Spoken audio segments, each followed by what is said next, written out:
તો આ તરફ મહીસાગરમાં પણ લૂંટેરી દુલ્હનના કેસમાં કાર્યવાહી કરવામાં આવી છે। લૂંટેરી દુલ્હનના કેસમાં વધુ 3 આરોપીઓ ઝડપાયા છે। લૂંટેરી દુલ્હન અને અન્ય આરોપીઓ હજુ પણ ફરાર। બાકોર પોલીસ સ્ટેશનમાં 7 સામે ફરિયાદ નોંધાઈ હતી, જેમાં અગાઉ 3ની ધરપકડ કરાઈ હતી। આજે રાકેશભાઈ, જ્યોતિબેન, કનુભાઈની સામે જે ફરિયાદ નોંધાઈ હતી, શારદાબેન, જયરાજસિંહ અને અન્ય 2 સામે પણ ફરિયાદ નોંધાઈ છે। તો ટોળકી લગ્ન બાદ રૂપિયા અને ઘરેણાં લઈ ફરાર થઈ જતી હતી, તેવો પણ ખુલાસો થયો છે। તો મહીસાગરમાંથી વધુ એક જે લૂંટેરી દુલ્હનનો કેસ હતો, તેમાં વધુ 3 આરોપીઓની ધરપકડ કરવામાં આવી છે, જ્યારે લૂંટેરી દુલ્હન અને અન્ય એક આરોપી હજુ પણ પોલીસ પકડથી દૂર છે। બાકોર પોલીસ સ્ટેશનમાં 7 સામે ફરિયાદ નોંધાઈ હતી, જેમાંથી અત્યાર સુધીમાં 5ની ધરપકડ કરી લેવાઈ છે।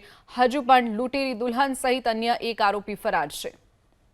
વધુ એક જે લૂંટેરી દુલ્હનનો કેસ હતો, તેમાં વધુ 3 આરોપીઓની ધરપકડ કરવામાં આવી છે, જ્યારે લૂંટેરી દુલ્હન અને અન્ય એક આરોપી હજુ પણ પોલીસ પકડથી દૂર છે।